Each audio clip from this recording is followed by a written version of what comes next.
PJ Tucker Air Flight 89 Low was one of my favorite shoes to release this year for a few reasons. But before we dive into that, let's get into the kicks. Man, this tumbled leather, tumbled nubuck.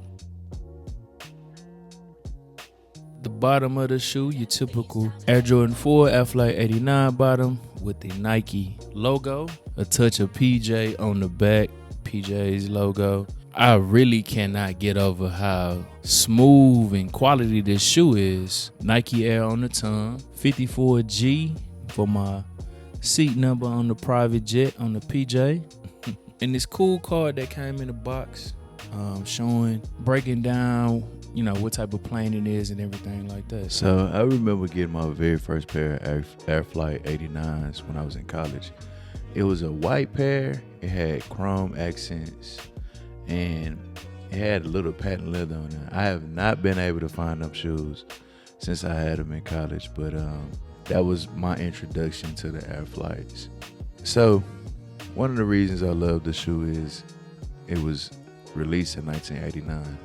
1989 was a great year, not only because it was my birth year, but the main reason was because it was my birth year. It was a shoe that, I really enjoyed, but I never pulled the trigger on them until, like I said, I was in college. Having the same midsole as the Jordan 4 also wasn't an attraction to them.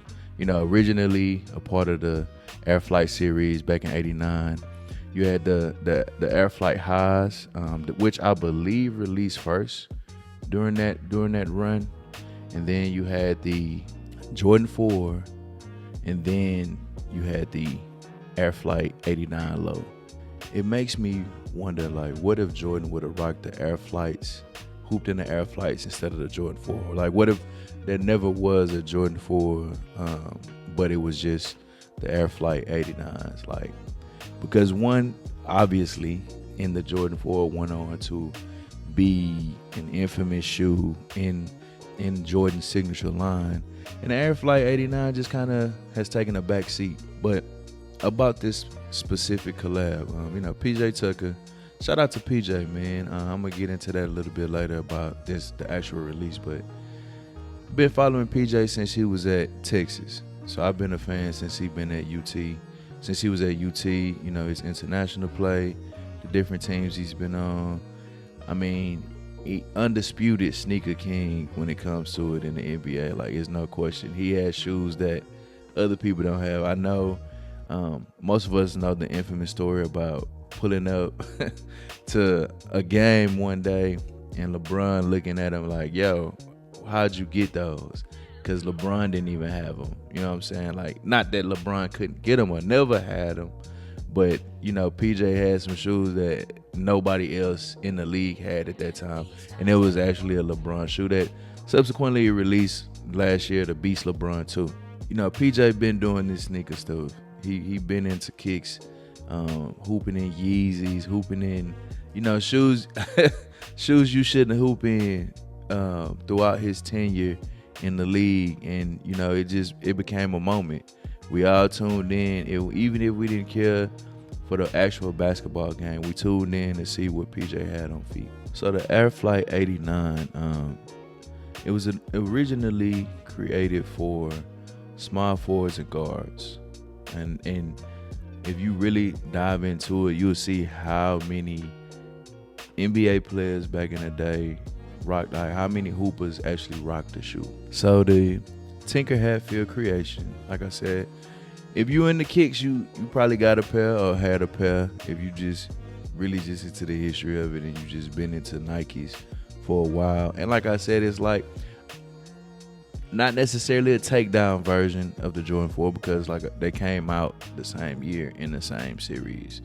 But some people would rock these over the Jordan 4s just because they share so many elements and so many design cues. But back to this release. So this release was one of my favorite releases, and it's not because I was able to get them. That's great, everything like that. But the way in which they were released. So 472 pairs were released of the shoe. The exact number of seats on the Boeing 777-300 plane. So of course, them being limited like that, that drove the hype up for them. But even that wasn't what really just made me crazy about them. The color, being from Houston, growing up, we had the Houston Oilers, and the color, even though it's not a 1-to-1 color blocking, it's just whenever I see sky blue, baby blue, anything, I think of the Houston Oilers, I think of the North Carolina Tar Heels, and that just made me like the shoe. And then also the tumbled leather on them. But let's dive into the day of release. So, as you know, out here in Houston, we've been getting storms for most of the year. Like, it's been raining just with no relent. We've already surpassed the threshold for water this year. Like, we have this amount of rain we've gotten is unprecedented.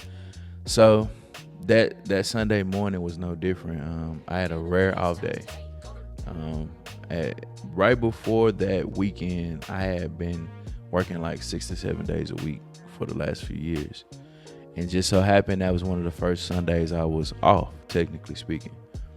And so it was storming overnight. I'm like, man, I'm not going out here. Like, I don't really do the camp outs, lineups, just because, so many bad experiences with it. Like not being able to get the shoes, or people acting crazy, whatever.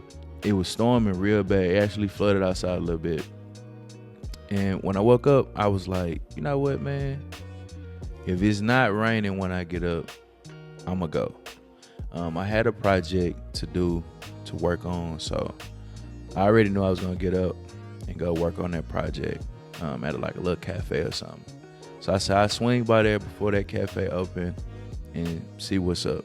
So I got there, the rain stopped, and it was, I probably was about number 20 in line, 20, 23, 25, something like that. Had a real good conversation with some random people in the line. I took my camera, took pictures of the kicks on feet, and it was a dope experience. It kind of took me back in time, and I was guessing like, yo, they not, the better generation, they not gonna have this if they not gonna have quite a few pairs available. And so let me talk about this though, man. Listen, if you sending your lady or your sister, like any woman, to do a sneaker lineup, please make sure she has all the information. I've seen it so many times where people go for their dude, cousin, brother, whatever, and they don't even know how to work apps or what the release process is. Like, don't do that. Just help them have all the information they need so they can help you. That's like a pet peeve of mine. Like, I don't talk about it much, but that's a pet peeve of mine. But anyways, I'm looking, I'm like, okay, it's not that many people out here. Like I said, it's storm, so wasn't a lot of people out there.